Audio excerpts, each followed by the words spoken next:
Good afternoon, everybody, and welcome back to the channel. My name is Josh, and today we're going to be talking about the fourth video in the four-part series about building a better van. In this week's video, we're going to talk about suspension.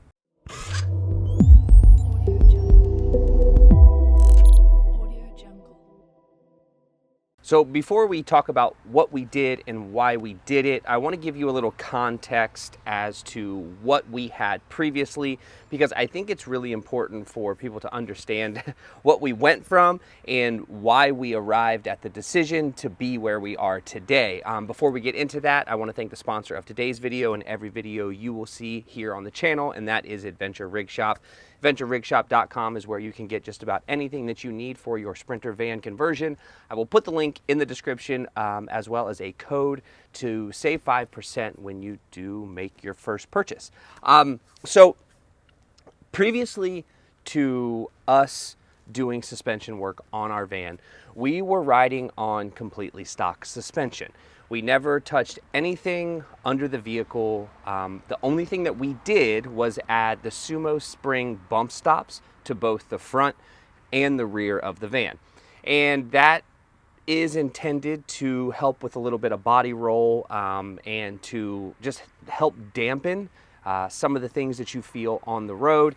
And, you know, the bump stops that come from the factory are very rigid, they're very hard. The Sumo Springs bump stops are a little bit of a softer compound, therefore when you're hitting your bump stop or you're riding on your bump stop is not as brutal.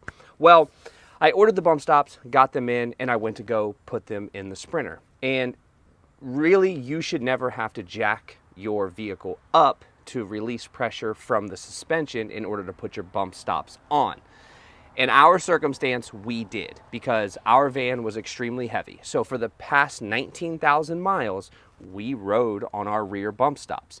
And the reason I mention that is because it wasn't a comfortable ride whatsoever. It was not a pleasurable experience. Everything rattled a lot, and it made driving the van long distances pretty uncomfortable. And I obviously needed to make a change, but just like I've said in previous videos, it comes down to when you have the additional money to afford to purchase that additional item that's going to make your experience better.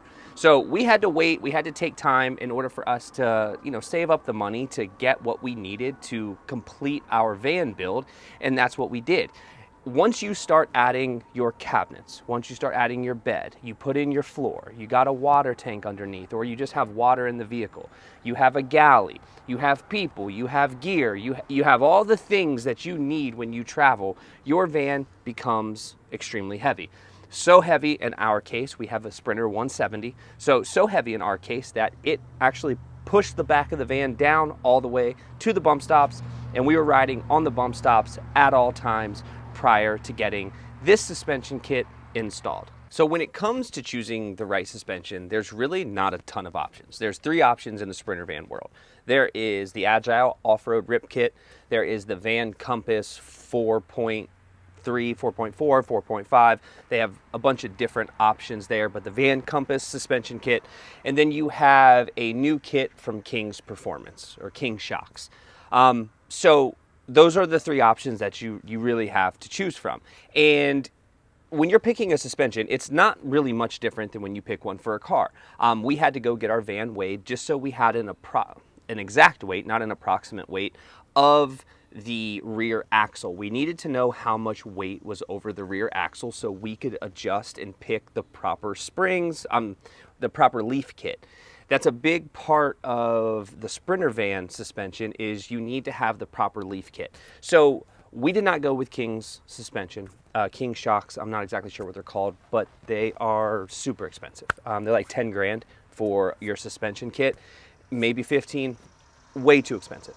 The Agile Off-Road kit, if you have Agile Off-Road, don't take this the wrong way, but I haven't heard the greatest things about the Agile Off-Road Rip Kit, so I decided to stay away from it based on things that I heard from people who have vans who've had that kit. They did not like it, and they either ended up switching or just complaining about it. So what we went with was the Van Compass, I believe it was the 4.3 with the upgraded leaf spring kit. And the Van Compass kit has been around. It's the first kit that ever came to market for the Sprinter van suspensions. So they use Falken shocks. It's a beautiful kit. It works really well. But we needed to decide what leaf pack to get. So we got the leaf pack that has they are like wedges that you can put into the leaf kit to make it more strong or less strong depending upon the weight of your van. Well, when I put that suspension kit on and when I put that leaf kit on, it raised the rear of my van about 3.5 inches, and I'm no longer riding on our bump stops. Now, the suspension for us was absolutely important to do. It just needed to be the right time. Luckily, the guys at Surge Supply, I will put their link in the description as well if you're looking for cabinetry and a bunch of other things for your van. They installed it for me at their shop in Rockland, California. And it's just a perfect system. It really has been tested using Falken shocks. I had Falken shocks on my Jeep Gladiator. There's been times where I've had Falken shocks on other vehicles. They've always held up really well, and it's just been the system or the suspension kit system that's been in the market for the longest amount of time. It has the best reviews. It's been tested by a lot of people. So I felt super confident in going with Falken and with the Van Compass kit versus the other two options that are now available. So a few things to discuss about the shocks themselves. The front shocks are actually made to work in tandem with your factory shocks. So you don't remove the front shocks and replace it with the Van Compass kit. And for clarity, I did go with the 4.3 kit with the adjustable leaf springs. So that additional shock works with the factory shock. You don't remove the factory shock on the front. On the back, you do remove the factory shock and you put in the Van Compass shock or from the Falken shock, whatever you want to call it.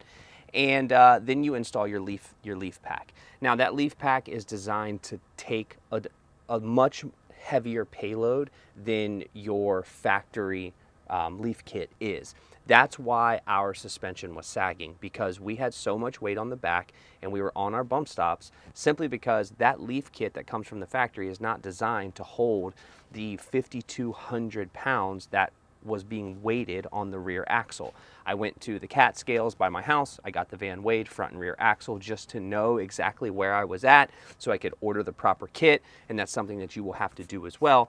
But 5,300 pounds over your rear axle, I needed to make sure that I had the proper support system in order to keep the weight off of the bump stop. All right, so let's talk about the ride. How does it ride? Well, when you're coming from a nearly 9,000 pound Sprinter van riding on bump stops to a full suspension setup, no longer riding on your bump stops, it's definitely a night and day difference.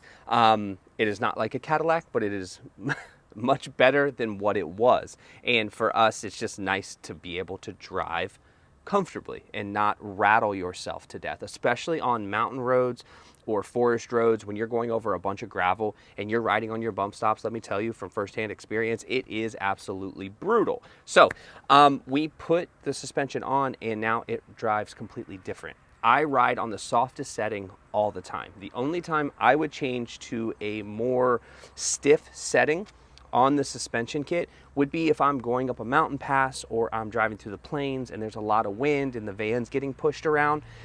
If you're tightening up all four corners of the van, you're going to get less body roll in that wind, and that's definitely helpful. Or coming down mountain roads, like off of a mountain pass and you're kind of on a windy downhill, that's definitely a good time to tighten that suspension up so it'll just feel more planted for you, and it's just a better experience overall than having a soft, almost floaty suspension. I really prefer a floaty suspension that's just kind of, you're just kind of cruising through and you feel the bumps, but it's not very jerky. But there are times and there are necessary reasons why you would want to tighten those up. But overall, the ride is night and day, obviously, but it's something that we did not need to do in the beginning. We didn't make room in the budget for it.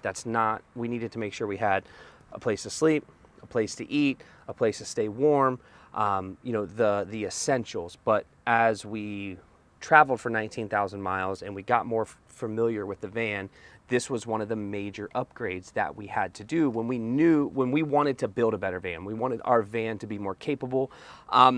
It does lift the body of the van up slightly. Like I said, we were riding on our bumps. It brought us up 3.5 inches because that leaf kit just brings your rear end up. So it definitely brought my rear end up tremendously. It's not a lift. It wasn't intended to lift the vehicle. I don't want to lift my Sprinter van. I don't need a lift on my Sprinter van. Some people are hardcore and maybe they need a lift on their Sprinter van. I just wanted it to ride good and to be a comfortable driving experience, because for the last 19,000 miles, it was not that. Okay, so wrapping up the 4-part Building a Better Van series, just to kind of recap, we went with the water system, a completely new water system, 28-gallon water tank. Fantastic. Walls, ceilings, and floors stayed the same, but we did reupholster the walls. We did put in a new bed system. We did put in new storage. We also put in a 10 kilowatt EcoFlow power system that lives over here, and we put in a brand new galley. That is what we needed to do in tandem with the suspension. That is what we needed to do to get this van pretty much perfect. There's one more item that we need to address, and that is the air conditioner. We have been using an air conditioner. We have a Wave 2, Zero Breeze, Wave 2. I don't know if it's Zero Breeze. EcoFlow Wave 2. And then we also have the Zero Breeze Mark II, and we've used them both. The Mark II is way too small for this van, and the only way to make a EcoFlow Mark II work in the van is to have a fan sitting in front of it to circulate the air, because the fan on that air conditioner is not enough. And it's also kind of a pain to carry it around and to keep it in the van. It gets in the way a lot. So we have everything wired for an air conditioner up over the bed. The wires are sitting up there. It's sitting ready to be plugged in. We just have not decided which air conditioner we're going to go with, but that is the last phase. And as we near the end of the year, obviously air conditioning is not a big situation that we need to mess with. So coming into spring, we will decide which air conditioner to get. And then at that point, truly, there won't really be anything else that we need to address whatsoever to make this van, be able to use it as much as we want, whenever we want. Sometimes we are limited depending upon the temperature, how hot it is outside, but there are limitations to every adventure vehicle, and that's the one that we're dealing with now. But everything else has been managed appropriately and fixed. So if this series was helpful for you guys, I would hope that it would be. Like the video, subscribe to the channel, come along for more adventures. We are going to be segueing off of the van and moving back to the Ford Raptor. The 2024 Ford Raptor has been in the garage now. We've driven the heck out of it, which I'm really not thrilled about. But we have made some moves in some cars. We've gotten rid of something. We're getting rid of something else. We're bringing in something else. We're kind of making some different changes here to the channel, kind of the stuff that we're doing here. But the Raptor has a whole bunch of Cobb Performance parts that I will be working with DNR Motors in Columbus, Ohio, to get all of that stuff put on. Hopefully next week we will be filming that, kind of talking through why we chose the components we did. But there's a lot more stuff coming. It's just the van for right now is perfect where it is. And if you have any questions, please leave them in the comments, and I will get back to you first thing in the morning like I do every single day. And I will see you guys on the next one.